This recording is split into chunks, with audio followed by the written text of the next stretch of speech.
hari ini baru kita ada satu kes, iaitu hari yang bersejarah, dan kes sifar untuk penularan tempatan.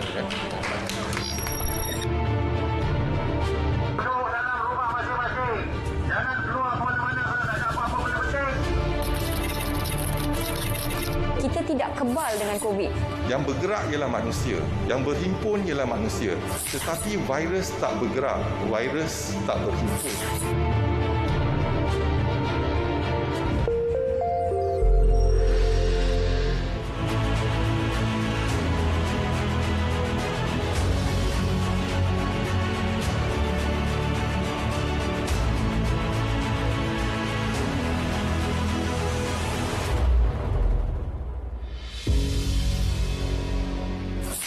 Amaran demi amaran diberi.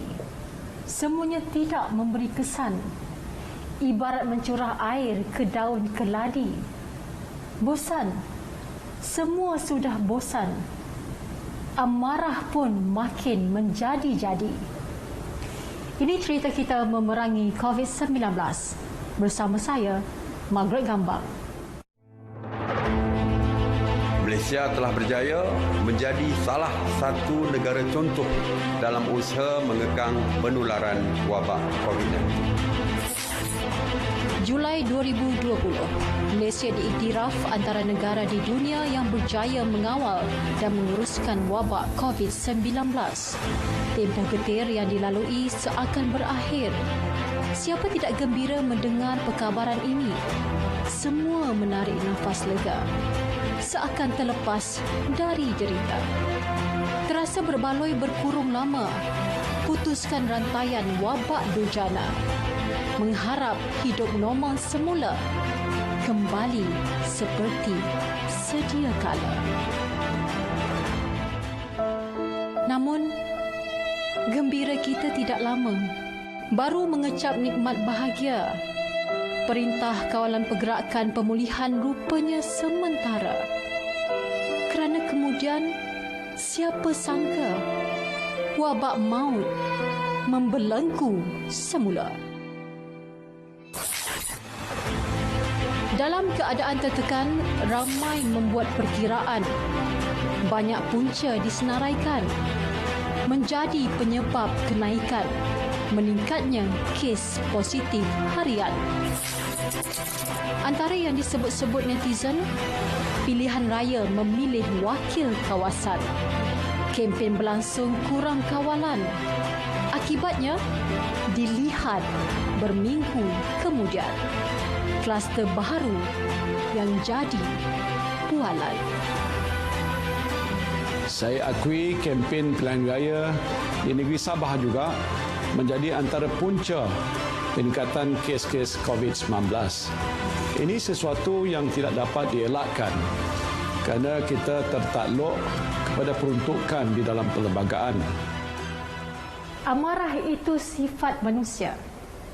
Pasti meletus andai diduga. Menanggung kesan tingkah pelakunya sehingga mengundang kesan berganda. Semua pihak terpinga-pinga. Akhirnya kes meningkat semula. Kali ini semakin menggila. Tidak kurang juga golongan dikenali, dijadikan idola selama ini. Selalunya dipuja dan dipuji.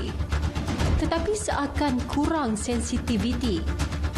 Bebas bergerak ke sana kemari. Sedangkan yang lain akur patuhi. Namun, bagi golongan kayangan ini, tindakan ke atasnya diambil berhari-hari. Hukuman si marhain sesaat pun tiada kompromi. Begitu halnya orang-orang besar. Dijentik netizen, barulah disoal. Manakan tidak amarah berlegar. Layanan berbeza, perisainya kental. Kita tidak double standard.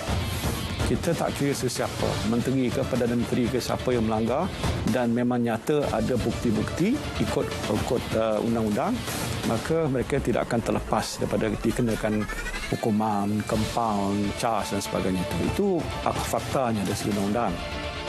Netizen akan rasa marah, geram dan menyampah. Kenapa benda ini berlaku? Sedangkan mereka adalah public figure yang mana sepatutnya mereka memberi teladan kepada kita semua. Syawal diraih dengan SOP. Banyak sekatan perlu dipatuhi. Namun lumrah tak mampu dinafi. Semakin dilarang, semakin menjadi. Kesana kemari merentas negeri. Pulang ke kampung, raya diraih. Akibatnya, kluster baharu menanti. Kenyataan Kementerian Kesihatan Malaysia pada 6 Jun memaklumkan 26 kluster baharu dikesan membabitkan 1,019 individu positif COVID-19 akibat aktiviti ziarah ketika Aidilfitri pada 13 Mei lalu. Benar, semua merindui kampung halaman dan insan tersayang yang sudah terlalu lama tidak bersua. Namun, berbaloikah akibatnya yang terpaksa ditanggung apabila jangkitan menular ke atas keluarga tercinta demi meraihkan Syawal yang sekejap cuma. Syukur andai insan-insan disayangi yang dijangkiti itu sembuh semula. Tetapi, kalau sampai meragut nyawa, tidak terbayang dugaan sebesar ini menimpa kita. Kerana itulah semua perlu berwaspada. Arahan diberi bukan suka-suka, tetapi demi kesejahteraan semua. Saling membantulah sesama kita.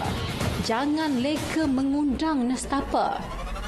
Kerana rasa bersalah itu akan menguasai selama-lamanya. Saya akui masyarakat sudah mula lemah dan letih dalam pematuhan SOP yang ditetapkan oleh kerajaan. Namun, kita tidak harus mengalah dan kita kena cekal menghadapi pandemik ini dan sentiasa beringat pandemik ini cepat berakhir. Kini semua sudah penat. Barisan hadapan bermandi keringat. Rakyat jelata hidupnya tersekat. Sewajarnya kita selalu beringat menempuh dugaan yang maha hebat. Penat sebenarnya semua penat. Petugas kesihatan lebih penat setelah setahun setengah, hampir 2 tahun berjuang dengan pandemik ini. Tetapi saya rasa orang awam di luar sana lebih alpa, lupa apabila bersama dengan rakan-rakan, ahli keluarga, berseronok makan, semua alpa, lupa. Masing-masing rasa seperti COVID ini tidak akan datang pada saya. COVID ini tiada pada ahli keluarga saya. COVID ini pasti bukan ada dekat kawan-kawan saya. Maka alpa dan kelupaan itu yang membolehkan virus ini lolos masuk ke dalam keluarga anda, masuk ke dalam tempat kerja anda, masuk ke dalam kawasan kejiranan anda sehingga menyebabkan kluster yang besar. Anda tidak wajar merisikokan orang lain, menyusahkan orang lain dan memberi jangkitan ini kepada orang lain, terutamanya warga emas dan kanak-kanak. Berperang untuk masa yang lama pasti mengundang letih dan kecewa. Barisan hadapan apatah lagi. Bersengkang mata malam ke pagi. Sematlah selalu di dalam jiwa. Jangan menyumbang meningkatnya angka. Kawalan kendiri perlu dijaga. Jangan sedetik pun kita terleka. Amarah jelata jangan diduga. Kelak parah membawa binasa.